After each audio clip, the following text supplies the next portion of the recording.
International market కూడా తీసుకుపోవడానికి ఏమేం చేయాలని ఇవన్నీ చేస్తామని చెప్పి కూడా నేను మీకు తెలియజేస్తున్నాను. ఇప్పటికే కియా మోటార్స్ మీరు చూశారు.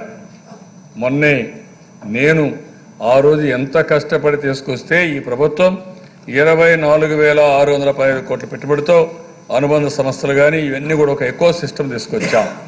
ఇప్పుడు బీజేపీ వాళ్ళు అంటున్నారు మేము కూడా దాన్ని తీసుకొచ్చాం. వీళ్ళు చెడగొట్టుకుంటే చాలా దిశ ఎన్ని ప్రయత్నాలు చేయాలి అన్ని ప్రయత్నాలు చేశారు.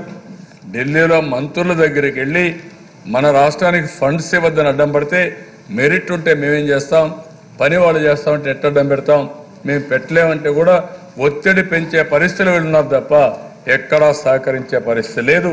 ఈరోజు ఇండస్ట్రీస్ అన్నీ వచ్చాయంటే ప్రధానమంత్రికి అవకాశం ఉంటే మొత్తం ఇండస్ట్రీస్ గుజరాత్ తీసుకుపోయే దిశ. వాళ్ళకు మన మీద నమ్మకం ఉంది కాబట్టి ఆంధ్రప్రదేశ్కి వచ్చాయి. తప్పకుండా గుజరాత్ కంటే మిన్నగా ఆంధ్రప్రదేశ్లో ఇండస్ట్రీస్ వస్తాయి. పెద్ద ఇండస్ట్రియల్ హబ్గా తయారవుతుంది. దాంట్లో అనుమానమే లేదు.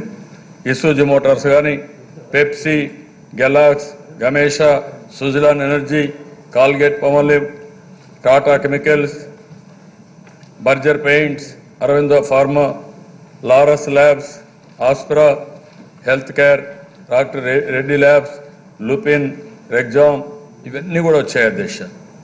ఇంకో పక్క అపోలో టైర్స్ కానీ, అశోక్ లేలాండ్ కానీ, భారత్ ఫోర్జ్ కానీ, హీరో గ్రూప్ కానీ ఇవన్నీ కూడా రావడం జరిగింది. నేను అడుగుతున్నాను అధ్యక్ష, వీళ్ళు కూడా అధికారంలో ఉన్నారు. వైఎస్ఆర్ కాంగ్రెస్ పార్టీ వాళ్ళ తండ్రి ఉన్నాడు. ఒక్క ఇండస్ట్రీ ఆంధ్రప్రదేశ్కి వచ్చింది చెప్పే ధైర్యం వీళ్ళకు ఉందా అని అడుగుతున్నా. నేను ఈరోజు చెప్పగలుగుతున్న 100 ఇండస్ట్రీస్ ఈ రాష్ట్రానికి తీసుకొచ్చిన ఘనత ఈ ప్రభుత్వాన్ని.